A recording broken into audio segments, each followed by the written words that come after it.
Hi, everyone. Per usual, I'm just going to wait a moment before I start to make sure audio is coming through. It looks like it's coming through, but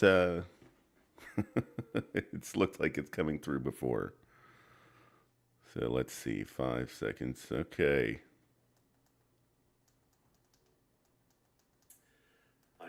Okay, it appears to be working. Let's begin. Good evening, Fantasy Fit boys and girls. Welcome back to the GFL Weekly Prewind. I can't remember if this is the first solo prewind of the year. I've had a lot of guests this year. Nonetheless, it's just me tonight. I hope you guys are okay with that. That usually means a shorter show, less eventful, probably a little more boring. But that means we're going to dig into the real numbers a little more. But as we do every week prewind, we start off by looking at this last week's results. I think it just defaults to the top matchup is always mine, so you usually start there unless that's the high score of the week. But I snuck a win, another low-scoring win, 2 in a row for me. I will take it, and I will just hope that my team eventually emerges and wakes up. Probably not, but a man can hope. I honestly, the way that game ended, that Monday night game, it's the longest I've sat and watched a full Monday night game in a while because this game was on the line for me.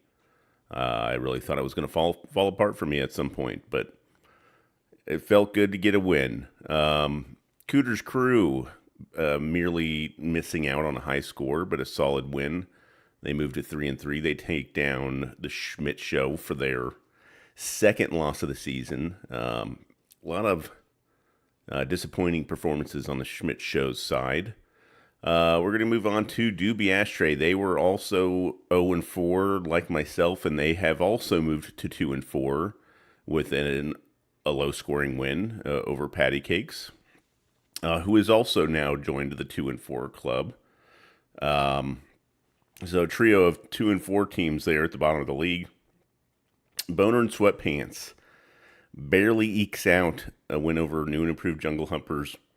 They move to 4-2. Jungle Humpers 3-3 now. They hold on to that last playoff spot. Timken Terrors also just missing out on a high score. They move to 4-2. They are now top of the league, highest scoring team in the league, I believe. They've been there before. They take down Ain't No Wag, who is the fourth 2-4 team at the bottom of the league. A lot of parity this year. A lot of 2-4 teams, a lot of 4-2 teams, and a lot of 3-3 teams. Pretty balanced. I don't know what that says about our league. I think it means we all drafted okay, and some a little better than others. Nonetheless, Ain't No Wag. A little bit of a slide. 2-4. So sorry. And that brings us to Ditka Box. They go for the high score by just a couple of points, or less than a point, 0.5 points. And they take down Drunk Santa. Bad luck for Drunk Santa. They dropped to 3-3 despite a solid week. That's just bad luck. Like I said, a lot of parity this year. And I will wait to dig into this game a little further, a little later when I'm going into the statistics or oh shit stat of the week, because I'm going to dig a little further into this 3-week run by Ditka in a Box. But even more impressive, Ditka in a Box gets their first high score of the year, and that means 6 different teams have had a high score this year. I would have to go back and check, but I doubt that has ever happened where the first 6 weeks of the season you had 6 different teams collect a high score. I mean, 6 different teams getting a high score in the entirety of the season is probably a little more likely than that. But that is wild to me. Maybe it's not that crazy, but it seems crazy to me. Pre-grets of the week. Wandale Robinson sitting on the bench of Drunk Santa with 17.4 points, outscored 6 of his starters, not combined, but in total. So he could have put him in place of a number of players if he wanted to move him into his flex. Even the super flex, he outscored Tua by over 10 points. How embarrassing. That's a pre-grid of the week. And another pre-grid of the week, Hollywood Brown for the Jungle Humpers. Let me pull up that game here. So Jungle Humpers lose by 1 point, and they had Hollywood Brown putting up 18.5 points. Dallas Goedert also, but Hollywood Brown more so because he outscored his 2 starting wide receivers by 9, roughly. So could have swapped him out for either of those, and he would have gotten the win. Pre-grets of the week. So sorry, boys. Do better next time. One thing I've noticed, so I've been playing on Sleeper for the first time this year in another league I'm in. Just an observation, and I do like the app. It also has its, it's things I don't like. It's a little busy. It's a little confusing. Sometimes it's hard to find some things. But one thing I do like is it has a stat, and it shows the accuracy of your starting lineup. So how accurate you are at playing the correct players, which I feel like would play right into the pre-grets. There's always going to be someone on your bench that you regret playing a couple times a year. So I just thought that was an interesting little tidbit that they include. But that takes us to the oh shit stat of the week. So I talked about last week, Ditka in a box was averaging over 135 points per game over those prior 2 weeks, and they went 0-2. And even crazier, they had lost by a total of 1.42 points. So just the worst luck.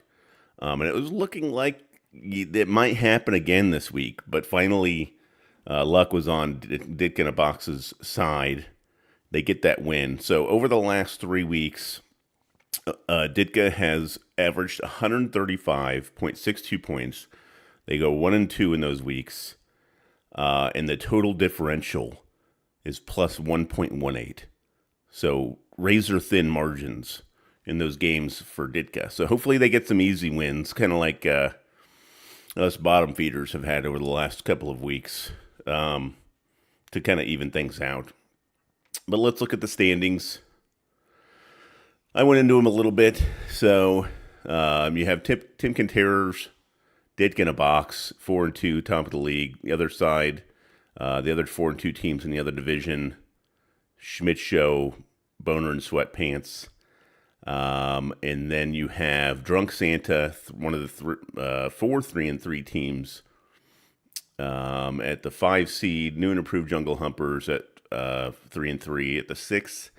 And right now, you have 2 more 3-3 teams just on the outside looking in. Cooter's Crew, Robo Pearson.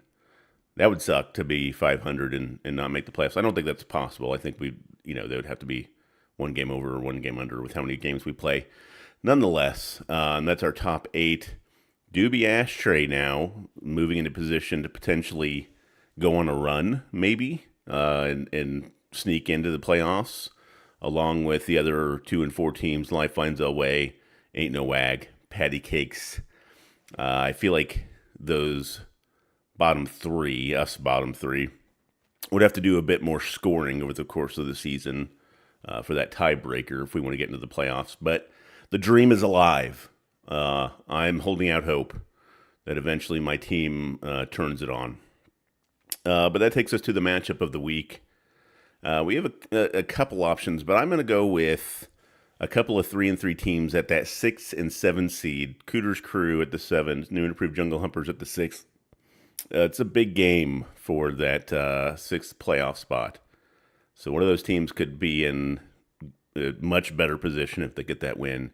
And the other one, despite having a solid season so far, could be on the outside looking in.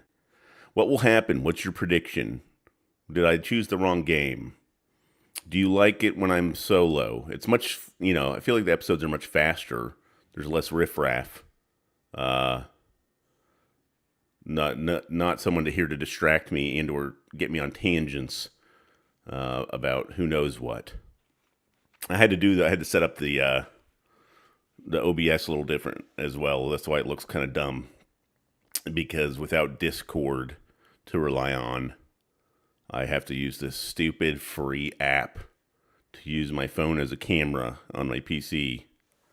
It's stupid. Anyways, that's the episode. Did I miss anything? I don't know. Who cares? Like, subscribe. I'll see you guys next week. If any of you ever want to come on and be on the episode and put in your 2 cents, defend yourself, just let me know. And if you don't ever want to come on, you don't have to. Just ignore that. Okay, good night, everyone.